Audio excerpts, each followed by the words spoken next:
Nama saya Anselmus Raimingus Bamau, jabatan sebagai Kepala Seksi Lalu Lintas dan Angkutan Laut dan Usaha Kepelabuhanan.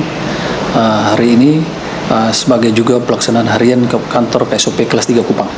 Tentunya pelaksanaan kegiatan angkutan Lebaran 1447 Hijriah di tahun 2026 ini pertama-tama di dalam melaksanakan tentunya berdasarkan dari instruksi Dirjen nomor 2 tahun 2026 terkait dengan penyelenggaraan angkutan laut tahun 2026 1447 Hijriah yang mana telah dilaksanakan rakor pusat khususnya Direktorat Jenderal Perhubungan Laut di Jakarta pada tanggal 4 Februari 2026 dan tindak lanjut ini dilaksanakan hari ini rakor khususnya di Pelabuhan Tengah Kupang. KSOP kelas 3 Kupang melaksanakan rakor pelaksanaan angkutan Lebaran tahun 2026 1447 Hijriah. Tentunya di dalam pelaksanaan ini kami melibatkan unsur-unsur terkait. Yang pertama yaitu dari Koderal 7 Kupang, terus yang kedua dari Disub Perhubungan Provinsi maupun Disub Perhubungan Kota, dan juga dari Pelindo sendiri, dan juga dari berbagai instansi yang kami undang, kurang lebih ada 27 instansi termasuk operator perusahaan pelayaran yang melaksanakan kegiatan mudik gratis. Nah, dalam implementasi ini kegiatan pelaksanaan posko akan dilaksanakan sesuai dengan instruksi Dirjen tanggal 13 Maret sampai dengan 30 Maret 2026. Unsur-unsur pelaksanaan kegiatan posko terdiri dari KSOP kelas 3 Kupang sendiri, distrik navigasi, dan juga karantina kesehatan, karantina kesehatan pelabuhan, karantina tumbuhan, dan juga teman-teman dari KP3 Laut, Alak maupun Bolok, dan juga teman-teman dari Babinsa dilibatkan juga, dan juga yang terakhir itu teman-teman dari Koderal 7. Tentunya dalam pelaksanaan kegiatan ini awalnya itu tentunya kesiapan armada. Kesiapan armada ini teman-teman dari pusat di Kapel Pusat bersama dengan tim KSOP telah melakukan uji kelautan kapal, artinya kapal-kapal yang selama ini melaksanakan kegiatan mudik gratis baik Nataru maupun Anglet. Nah, di tahun ini kurang lebih kesiapan yang dilakukan untuk melakukan ramcek tersebut kurang lebih ada 17 unit kapal, baik itu kapal perintis, yang mana pangkalan perintis di Kupang ini ada 4 unit, kapal perintis Sanus 90, Sanus 108, dan juga keperintisan swasta Sanus 38 dan Sanus 55. Begitu pula juga uji kelautan kapal itu terhadap kapal-kapal perintis penyeberangan Bolok. Ada 7 unit, yaitu ASDP memiliki 6 unit kapal dan Garda Maritim 3 yang dimiliki oleh PT Garda Maritim. Ya. Selain itu juga tentu ada juga kapal-kapal Pelni, yang mana kapal-kapal PSO yang melintasi masuk di dalam Pelabuhan Tengah Kupang, yang dimana untuk melayani angkutan Lebaran di tahun 2026 ini ada 7 unit kapal.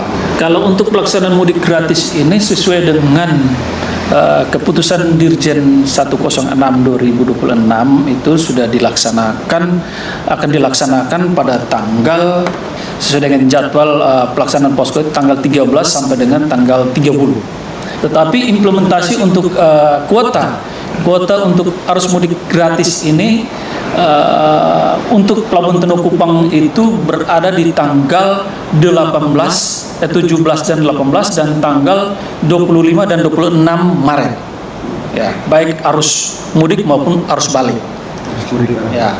Dan juga diinformasikan kepada masyarakat pengguna jasa bahwa Pelni juga memberikan stimulus diskon 30% kepada pemakai jasa yang memanfaatkan fasilitas kapal penumpang yang memasuki Pelabuhan Tengah Kupang untuk melakukan mudik ke tempat tujuan dari penumpang tersebut.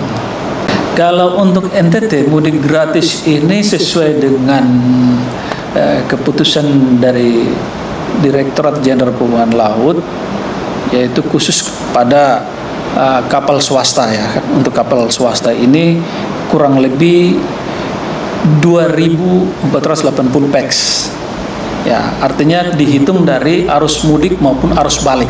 Yang tadi saya sampaikan di tanggal 17 dan 18 untuk arus mudik, dan 25 dan 26 itu adalah arus balik. Nah, begitu pula untuk kapal-kapal Pelni yang PSO, Public Service Obligation itu ada 7 unit kapal diberikan stimulus diskon tiketnya 30%. 30%. Ya.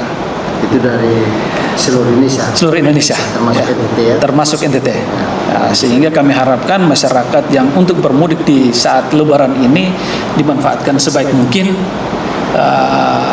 dari stimulus yang disampaikan, yang diberikan kepada Pelni maupun juga yang untuk kapal swasta. Kalau tahun lalu memang untuk arus mudik dan arus balik itu memang kuota untuk mendapatkan ini memang banyak, sekitar 6.000-an pax.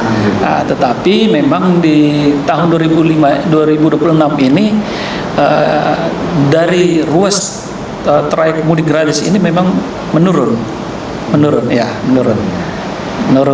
Jadi kurang lebih yang tadi saya sampaikan mencapai 2.400 sekian pax gitu. Ya. Untuk arus mudik di tahun 2024-2025 terjadi peningkatan, kurang lebih 30% peningkatan. Gitu. Ya, tentunya kalau berkaitan dengan cuacanya ini, tentunya KSOP selalu berkoordinasi dengan BMKG, yang mana di situ sudah ada ketentuan atau himbauan kepada nakoda kapal maupun operator untuk melihat bahwa di lintasan-lintasan yang akan dilayari oleh kapal tersebut, dasar BMKG tentunya Sabandar akan mengeluarkan himbauan penundaan keberangkatan kapal. Dan kita harapkan di saat-saat cuaca yang seperti ini, dengan dasar BMKG, operator kapal, nakoda, dan juga penumpang yang memakai jasa pelayaran di Pelabuhan Tanjung Kupang bisa memaklumi itu, karena ini merupakan aspek keselamatan yang perlu kita perhatikan secara bersama-sama. Gitu. Ya, jadi kalau untuk keberangkatan kapal mudik gratis di tanggal 17 dan 18 ini untuk rute Kupang Rote. Jadi tentu mungkin kita bisa lihat beberapa minggu yang lalu himbauan terkait dengan cuaca dari BMKG. Dan tentunya Sabandar berdasarkan himbauan dari BMKG, Sabandar mengeluarkan himbauan juga dasar perakiraan cuaca dari BMKG itu kapal tersebut ditunda untuk keberangkatannya, gitu. Karena tentunya bahwa yang tadi sudah kami sampaikan terkait dengan aspek keselamatan pelayaran. Kalau selain dari daerah Flores yang menggunakan keperintisan juga tentu sama, kami masih berpatokan pada perakiraan cuaca yang dikeluarkan BMKG, tetapi juga pemanfaatan untuk terkait dengan kapal PSO di atas kapal GT yang besar 500 ke atas tentunya tetap berlayar, terkecuali mungkin dengan himbauan BMKG yang tinggi gelombangnya melebihi 4 meter, tentunya ada penundaan keberangkatan. Demikian. Himbauan kami terkait dengan arus mudik Lebaran ini bagi para penumpang atau pengguna jasa menggunakan sebaik mungkin tiket gratis yang sudah disiapkan oleh Kementerian Perhubungan, sehingga kegiatan angkutan Lebaran ini sangat bermanfaat bagi pengguna jasa.